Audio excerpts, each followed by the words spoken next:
sisi na hapo na watu wezi ongea. We just tunaendanga huko tuna swipe all the medals, so it's a thing to watch about. Remember, it's we come on January, nitakuwa pia na update kidogo. Sasa mimi nitaenda on my AFCON leave, nitapotea kidogo on air, but we'll be back with the sports roundup after the new year, after niki update nini AFCON endeleaje. So let's start here at home. What happened?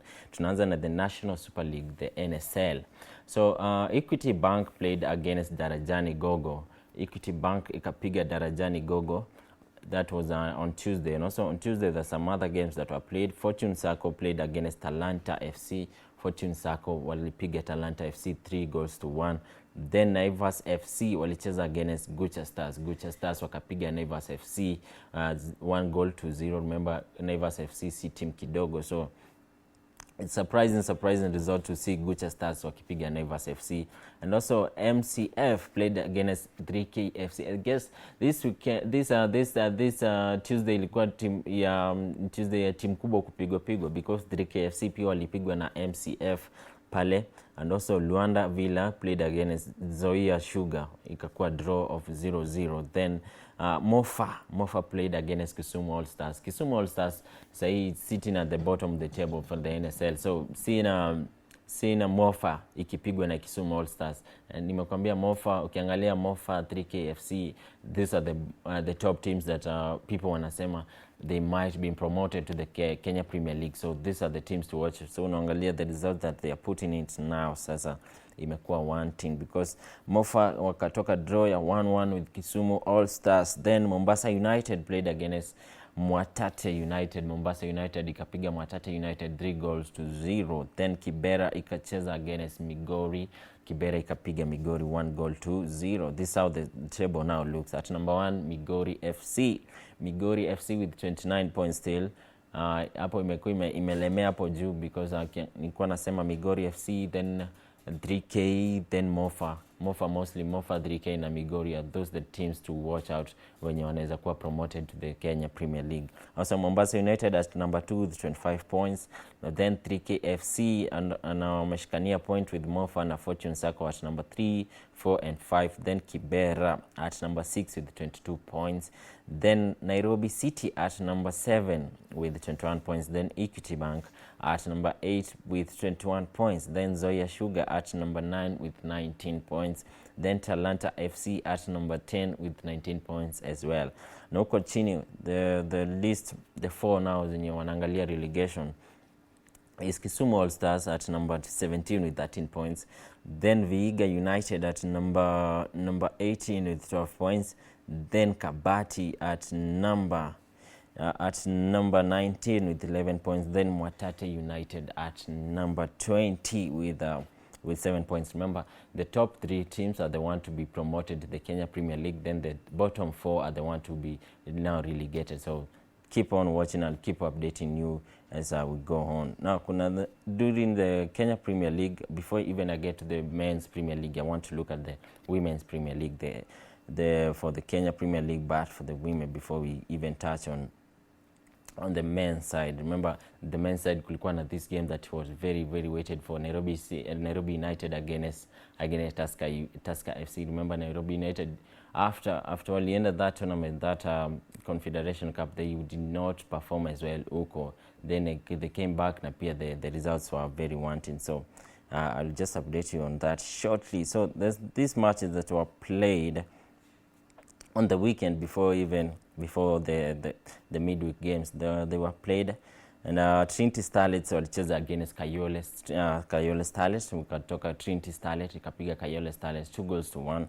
Then Bungoma Queens played against Kibera Soccer Women. Bungoma Queens ikanyarosha Kibera Soccer Women 3-1. Then Vihiga Queens played against Police Bullets. Police Bullets has been zao kidogo zimeanza kushuka chini. Wakatoka draw of 0-0. Then Gideon Starlets played against Ulinzi Starlets. Ulinzi Starlets went home with a win. That's a 1-goal win over Gideon Starlets. And also, Kisumu All Starlets played against Kisped Queens.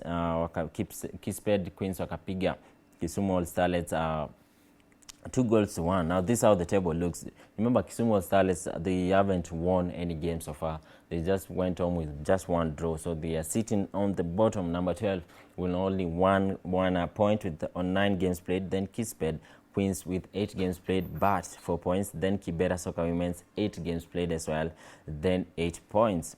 Now the top teams are Trinity Starlets at number 1, 8 games played but 20 points. Remember, Police Bullets ndo walikuwa wameshikilia pale juu because the first 5 games they played, they did not lose any game, so they were sitting at 15 points before these shocking results zenye wamekuwa produce in the last 2 games that they have played. They haven't won in the last 2 games. They have wamechapwa this time, then they enter home with a draw. So Ulinzi Starlets at number 2 with 9 games played but 17 points.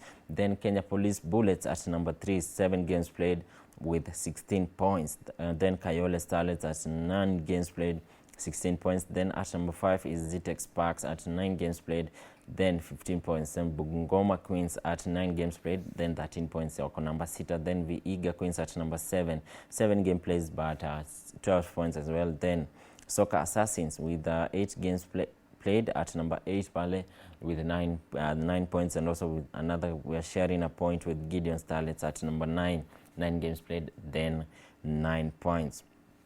So those were the matches that were played in the on the women's side. So just let's look at the men's side. Ni game gani ilishika sana weekend? Remember nimekwambia kulikuwa na game Nairobi United played against Tusker. Remember Tusker, they are still sitting at number 4. Then Nairobi United, they are sitting at number 11 but with few games to play. So let me just tell you the fixtures zenye zilikuwa na also the results zenye zilikuwa. Gor Mahia played against Kakamega Homeboys.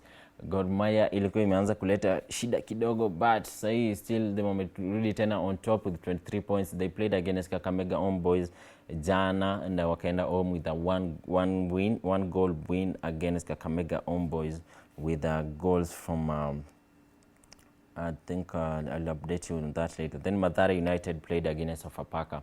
Sofapaka has been very deteriorating in terms of their trend ya kupigana. So they are like a team that you cannot predict how the results will be. So they played against Mathare United. Mathare United went home with a 1 goal win. Then Shabana played against Mara Sugar. Remember, I don't know if you remember, nikwambia Mara Sugar is a team that iko hapo kusumbua the bigger teams. The team that very defensively iko very hard to crack. So they played against Shabana. Shabana, remember, in the last 4 games now they have played, I think they have been improving compared to that time. They had zero wins in about 6 games, so they have been improving slowly. Then they played against Mara Sugar, again a 0-0 draw. Then Tusker United played against Nairobi United. Nairobi United, of course, ikapiga Tusker 1-0. Then KCB played against APS Bomet, wakatoka 4-2. That is KCB ikachapa APS Bomet mabao 4-2.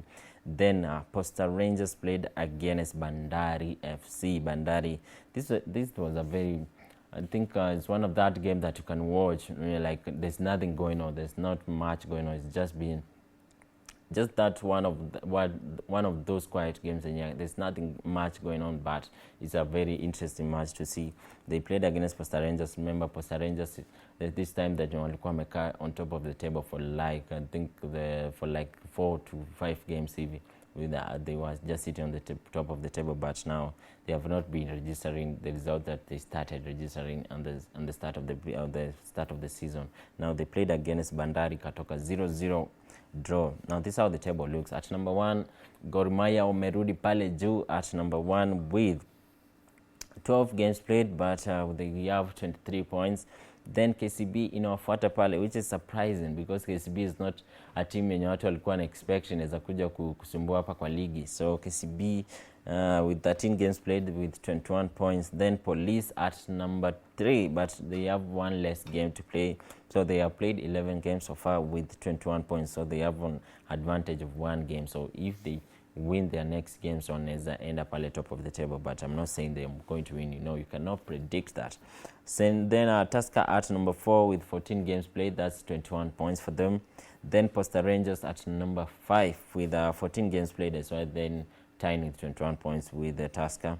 Then Kakamega Homeboys at number 13 at number 6 with 13 games played, then 20 points.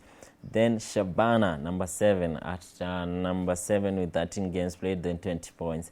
Then AFC Leopards at number 8 with 11 games played, then 18 points. We're yet to see what Leopards are yet to show us, because they promised wao wanataka kuanzia na hizi timu kubwa zenye ziko juu yao, wakiwapiga tu moja, then they want to win the league this season. So we are yet to see what they are yet to offer, because in the Mashemeji Derby, remember, they showed us they have the tactics work for them really well during the Mashemeji Derby. So it's one of the matches that you can see, they have the potential to go and win the league. So we are yet to see what will happen in the next coming fixtures. Remember, they have played against I think their last match they played against, let me just look.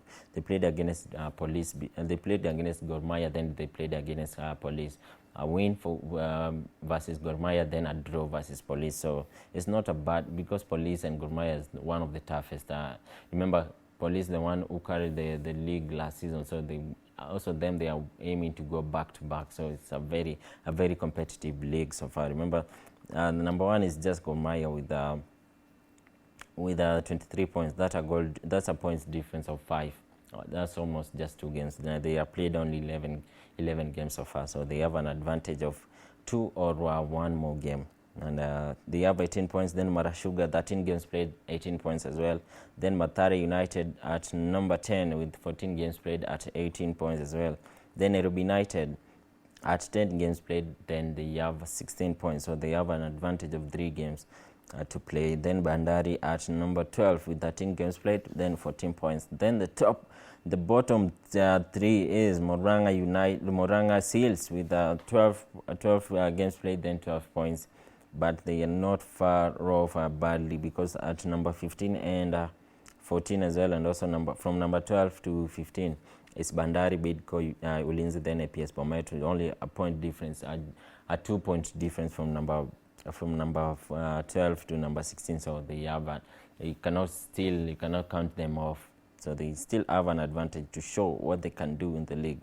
Then Sofapaka at number 17 with 14 games played, then 12 points.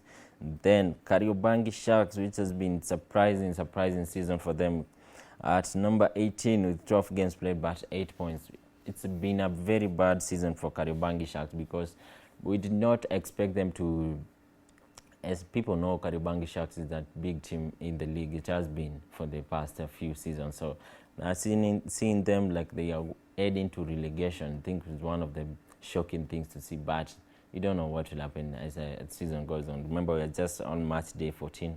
Like in the calendar, it's match day 14, but they only played 12 games. So they have a 2 games advantage, and we are yet to see, as we reach at match day 29, what will happen. I know that the table might and will change a lot, so we are yet to see what will happen. I'll keep updating, and also as I'll finish up, I'll tell you the key games to watch out this coming weekend, so make sure you don't go anywhere.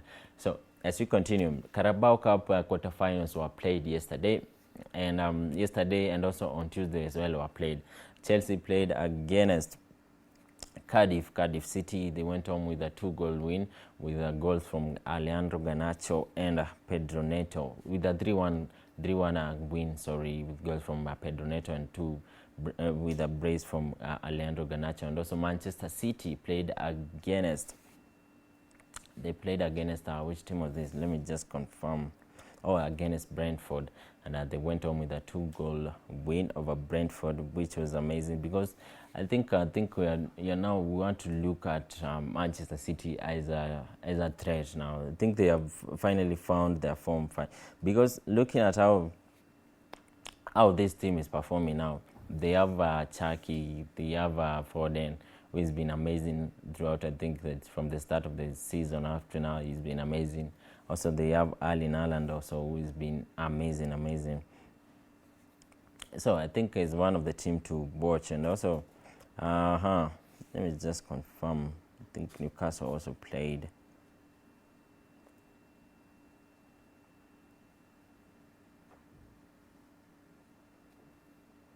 Yes, I found them. Arsenal will play against Crystal Palace, so it's one of the match to watch because Arsenal. Remember, these are quarterfinals of the Carabao Cup. If you now Chelsea, of course, they have played against Cardiff, so they are going to the next round, which is the semi-finals.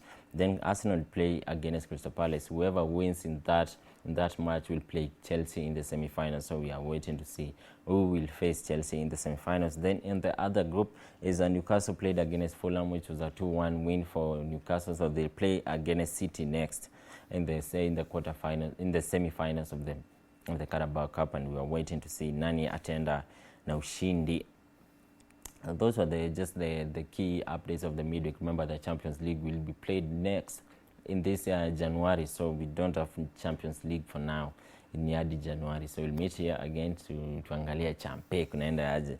Nimesikia kelele mingi about Chelsea inaweza kosa kukua kwa the top 8, but we are yet to see.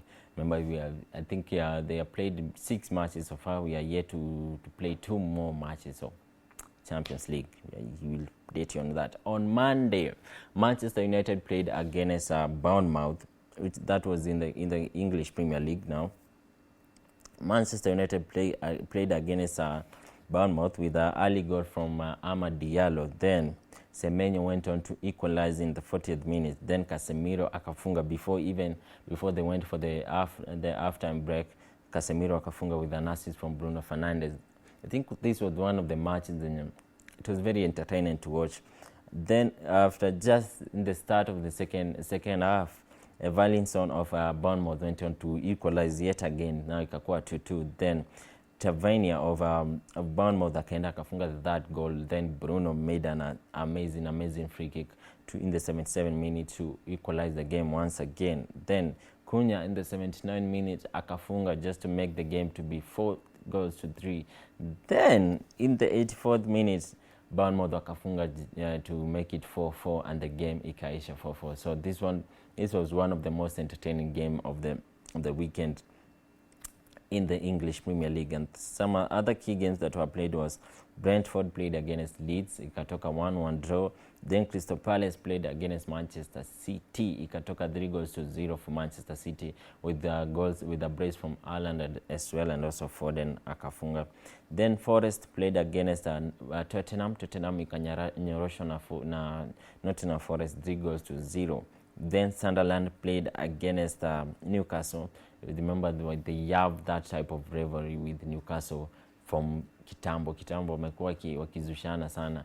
So this was one of the most entertaining game, but ilikuwa to own goal for Newcastle, ikatoka 1-0 for Sunderland, wakaenda home with a win. Then West Ham played against Aston Villa with amazing goals from Morgan Rogers, ikakuwa 3-2 for Aston Villa, wakaenda home with a win. Then Arsenal played against Wolves, which was the most watched game of the year, because kila mtu anaombea Arsenal mabaya, but Arsenal are still yet showing them that they have the potential to go and win this league. So they played against Wolves. Wolves is sitting on the bottom of the table, then Arsenal ilikuwa top of the table. So it's one of the most entertaining game pia ilikuwa hapo watu wana watch.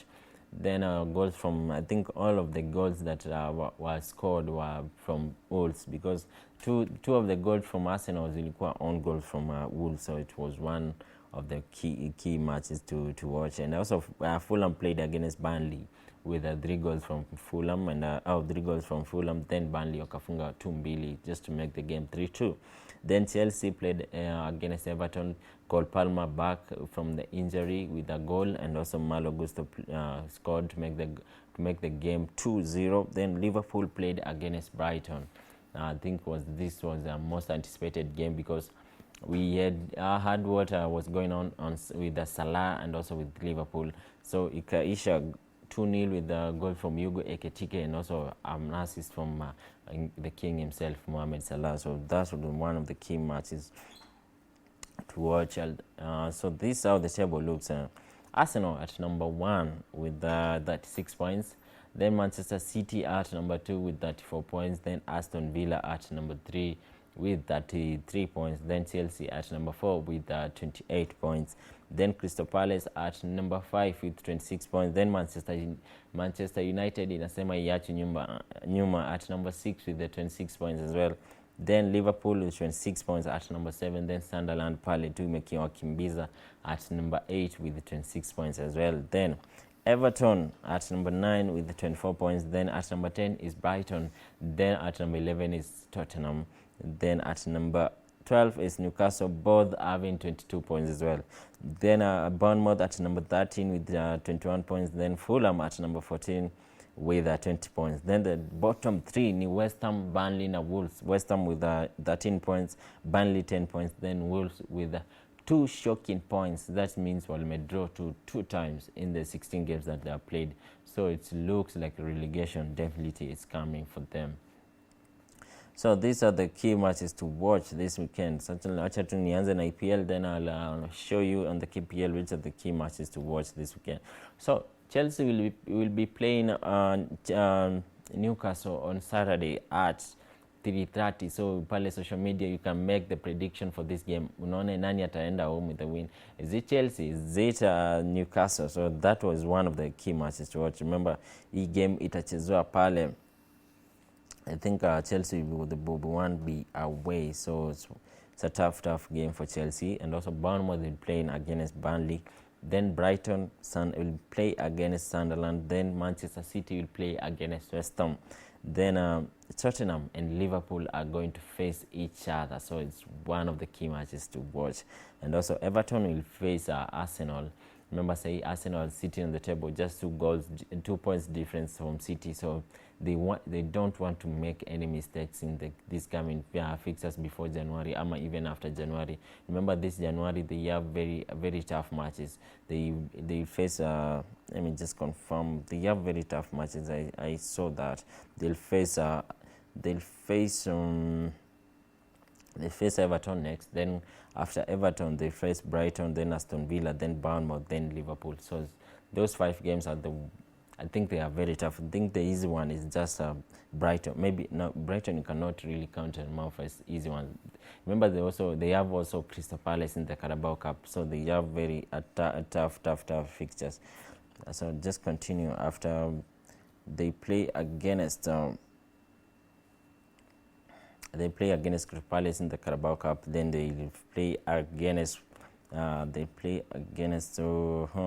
Everton. Then Manchester United will face Aston Villa. Then on Monday, to close it, the weekend fixtures, it's Fulham against Nottingham Forest. So those are the key matches to watch. Liverpool against Tottenham, then Chelsea against Newcastle, then Manchester United against Aston Villa. Remember, Aston Villa wako number 3, so you cannot say ati ni team kidogo. So those are the key matches to watch this weekend. And also here in Kenya, these are the matches to watch. Shabana is playing as well. Kariobangi Sharks will play Bidco. That is today. That's Kariobangi Sharks versus Bidco today. Then today also Murang'a Seals will play against Police. Then Leopards will play against Ulinzi Stars. That's today. So today there might be some changes in the table. So we'll meet here on Monday, and also I'll update you on that. Then then tomorrow, that is on Friday, Sofapaka will play against Kariobangi Sharks. Then Ulinzi Stars, they have Posta Rangers as well on Saturday. So Bidco United will have FC Leopards. Then APS Bomet on Sunday, they have Tusker.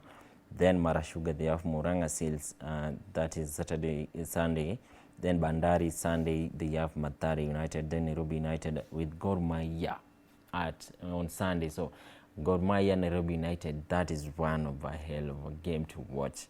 Then Kakamega Homeboys will play against Police on Monday. Then on Monday also KCB will play against Shabana. Remember, uko La Liga bado Barcelona is still on top, 4 points clear of Real Madrid. Real Madrid walicheza jana on the Copa del Rey. Also Barcelona played as well on Tuesday in the Copa del Rey. Wakatoka 2-0. Then Real Madrid wakatoka 3-2 jana. So they are still the giants of Spain. So we just wait to see nani atabeba La Liga. Okay, remember the AFCON is coming on this Sunday. AFCON itaanza then we are anticipating to see timu gani itabeba hii kitu. Remember we have Morocco, we have Egypt, we have Senegal. Remember Senegal kitu ilitufanyia, we don't want to talk much about it. So we have Senegal, then we have DRC Congo. Remember they want to go to the next World Cup, so they have these playoffs to play in the World Cup playoffs. Then we see kama tutakuwa na additional one team in the World Cup squad. Remember now we have only put 9 teams and we want to go with 10 teams from Africa in the World Cup, which is amazing thing to see. So we have a DRC Congo, we have Cameroon, so we have top teams now. It's sad to see Kenya was left out, but we hope to in the future tournaments we'll be there to represent Kenya in these types of AFCON and also the other tournaments. This was the sports roundup. That is much for today. Remember, just to watch the key matches. Nimekwambia Nairobi United playing against Gor Mahia. Chelsea playing against Newcastle. Then we have Tottenham, Liverpool. So just they have amazing weekend, and I wish you a Merry Christmas and a Happy New Year. Let's meet here once we are back from the AFCON. I'm James John, and have a lovely day. No, don't go anywhere, by the way. The amazing Liz is coming with an interview with this special guest, so usiende mbali, stay tuned.